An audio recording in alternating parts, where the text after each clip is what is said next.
does damage to themselves as they do attacks that have the electric effect, and they actually added more damage per attack when they nerfed the character too. So not taking away damage, but making the risk reward of doing moves even higher. Yeah. Interesting way to do it, and I thought it was kind of interesting as well. Yeah, and you are the lightest character in the game, not Yes. by a little bit, by a lot. Yeah. The second lightest character, I'm not too sure it is, probably like Jigglypuff or something, but like Pichu's like 5 units lighter than the second lightest character in the game. And like usually what puts, you know, characters apart is like 1 or 2 units to put it in perspective. So you are extremely light, but Glass Cannon is the name of the game here for Pichu. You definitely can kill characters at 30%, and I've seen Pichu die at 30%. Absolutely. And you already see the immediate use of like Thunder Jolt to try to set up this neutral, and it's obviously, it's a lot of approaching Thunder Jolt too, which I don't really see often. It's using it as a lot of a cross-up tool. Got the ledge drop double jump. Oh, and the thunder, that's wow. Yeah, if it sent the other way, that was curtains for sure. Flufftea Yeah. counting their blessings.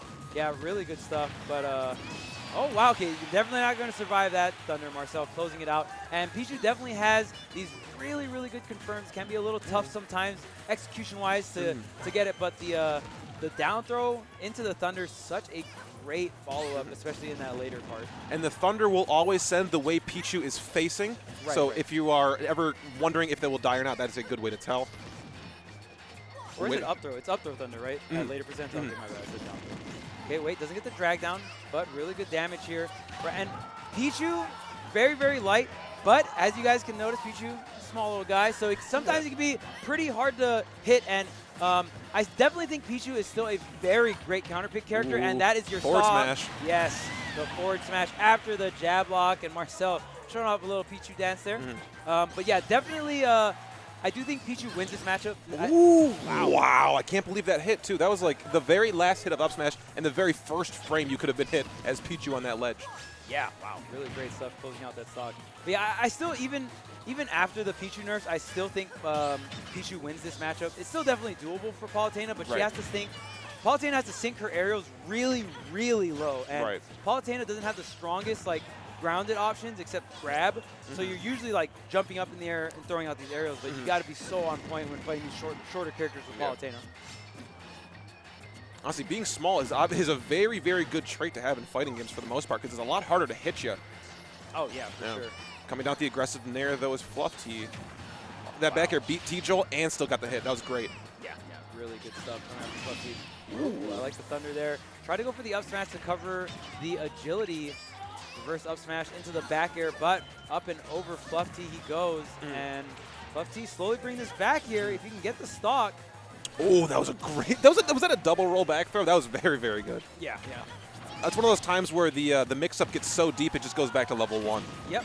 But the back air is going to close it out. Yes, it is. Very powerful move, especially right by the edge. But that game was a lot closer than it looked, because I'll tell you, like, against Pichu, as long as the stocks are the same, anything can happen. Right. For both characters, you know what I mean? Yep. Pichu can be really high percent, and vice versa, you know, the other player at 0, or, you know, the other way around, and it's still an open game. Pichu can be stressful for both the Pichu, and usually is, for both the Pichu player and their opponent. Right, too. But Pichu with Rage and the higher percent you get, still not to be messed with, too. You can do some crazy, crazy stuff with those Rage combos. Yeah, so right now, very interesting tag there. Yeah, the black to buzz. Okay, we got the rag, wiping off the sweat off the controller. Flufftea coming into game number 2. Just going to stick it out with the Palu. I feel like that's fair. He was definitely adapting pretty hard at the end of game 1 there. He almost brought it all the way back, and he was at such a huge deficit. So really good stuff to Flufftea. And keeping the same stage as well here, too. I am interested to I'm interested to what the bans would be too, and why Flufftea might come back here. The platforms working out pretty good for nair combos too, and also gives a little bit mix up when you're coming back from ledge, which seems to have been a problem for Flufftea. Quarter into dash attack, great damage here, and if the percentages are even, you're looking pretty good here against Pichu just because of how light he is. Dash attack tries to get the up air follow up, and you see these nairs coming out. Really wants to try and contest Marcel air to air. But Marcel kind of staying grounded every time he wants to throw out that nair.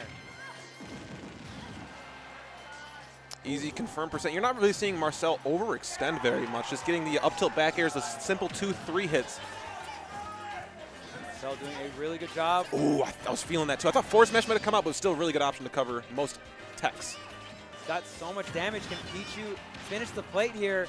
So much range on Flufftea. Wow, the hard read. I love the call out there too, because Pichu had been going to ledge almost every single time. Just to think the high recovery at that time was so smart. And also too, I don't know if you noticed the Flufftea adjusting with back air to beat through T-Jolt as, was that forward tilt? Yeah.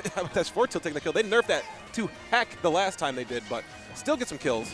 Yeah, it's such high percent you are going to finally take that stock. But yeah, that move used to kill much, much earlier. I like playing around the T-Jolts. That's pretty much going to be the main setup tool for Pichu to come in.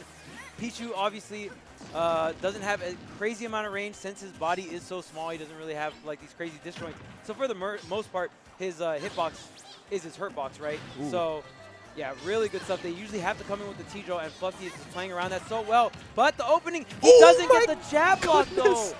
He still gets a lot of damage, but he could have got the stock right there. You saw the further follow-up there, too. Looking for a little bit of swag, and the ledge trump back air is going to do it in perfectly. Marcel on fire. Yeah, and Marcel has kind of been fishing for that trump, you know, in Game 1 and Game 2. Finally gets it here. The up smash, yep. Wow. That lingering hitbox that hits below the ledge is going to be so good against Pichu. And Pichu does not have a hitbox on its up beat just like Pikachu. So no hitbox there. And wow, look at Flufftea kind of turning this game 360. He was behind, gets the stock, tax on 42%. And as you can tell, every one of these whiffed aerials to that back air are going to do just a little bit more percent to Marcel. Got to find an advantage sometime soon here. Ooh, I thought they made a thunder on the high recovery too, but saving the teleport and then coming down with it was very interesting mix-up. Okay, oh wait, okay, gets the back air set up here. Thunder for the jump? Yeah. Okay, he's going to wait there. Really good stuff. Gets the roll. Wow, barely catches it on the front side of the back air. Ooh, that down smash connecting could have been really big trouble. Really risky grab. Not going to fall into an explosive flame this time. Yeah, Marcel going very high. That forward tilt on ledge. I don't think that was the option, but still caught whatever Pichu was doing. Yeah, usually when you see forward tilts, they wanted to use the dash attack. Yeah. But I mean, forward tilt's still like a good move to charge. The weight though, with the agility not having a hitbox, you know, it does have a longer range. The dash attack is going to finish it off. Flufftea is keeping himself in this set. Wow, that was amazing weights too. You saw the aggressive down air come in and the slight walk away from Palutena to get that dash attack and kill. And I love the walk coming out from Flufftea. I feel like walking definitely a very underrated tool right now in Ultimate, just because, you know, dash is really good, and you know, dash doesn't have as much lag as it did in some of the previous iterations of the game, but you can still, you know, it still is a commitment. You know what I mean? You still can't act until like frame like 11 or 14 or something like that. So, but when you're walking, you can just do anything at any time, like through a walk. You can bring up the shield at frame 1. You can just like go into the dash attack and whiff punish much easier, like we saw Flufftea do right there with that dash attack. And now we got a game number 3.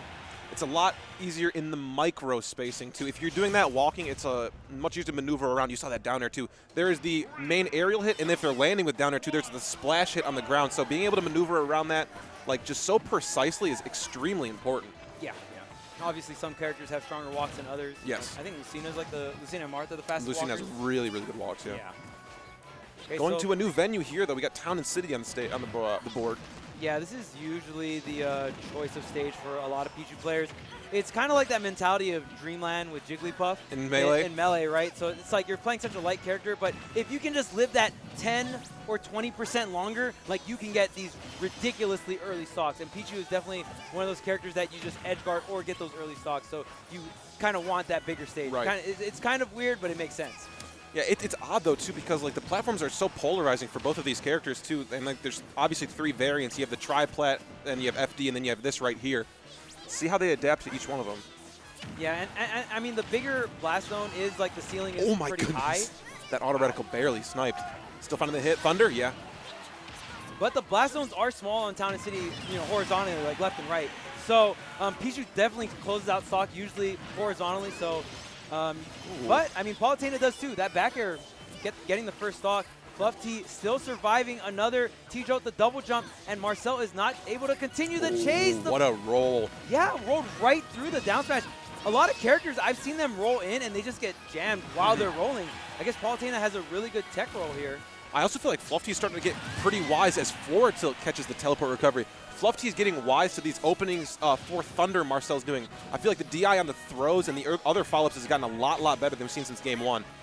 Ooh, drops the combo there.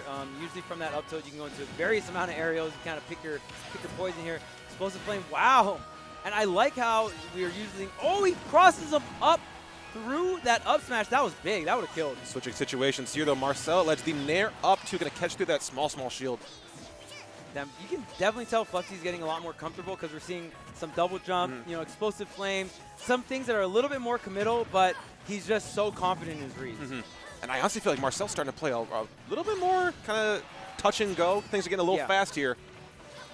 Well, he has to because he has to make sure he doesn't get hit by any of these stray hits, especially at 122. Right. You'll die to like anything. Yeah, you'll explode. Ooh, that's the short factor working in right there to Palutena not able to get the back air in. And that's what I'm talking about, the DI on throws. That's like the 3rd throw this time that's not followed up into any hit on Thunder. Yeah, and I mean, that's such a big deal because that is true, you know, or at least the 50-50 there. And Marcel just, even the way he set up the Thunder, he just messed it up because he didn't get hit by the base. The back air finally finds his mark here for Flufftea, and now he's got Marcel in the final stock. What a read, the roll, are you kidding me? Yeah. I mean, it's going to keep him in this game. 1 stock apiece. I mean, he took a little damage for the down smash, but definitely worth here. Forward tilt gets a trip. That was such a weird situation because you're tech locked on that platform. You have nowhere to go but on that platform.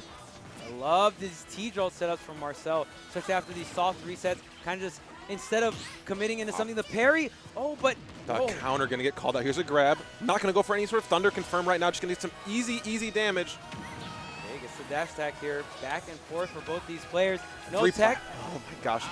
Going for an up air hunt. There's no double jump here from Marcel. Going to get back to the ground. Thunder. Oh, he hit the 1 hitbox but didn't get the spike down. Yeah, if he got the spike down into the base, that definitely. This is so scary. They're actually like Cirque du Soleil in the air. Wow, he drops his shield. That is. Oh, that hurts. That's so painful. And right there, that was a situation where he probably thought he F-tilted him or hit him with a single hit move.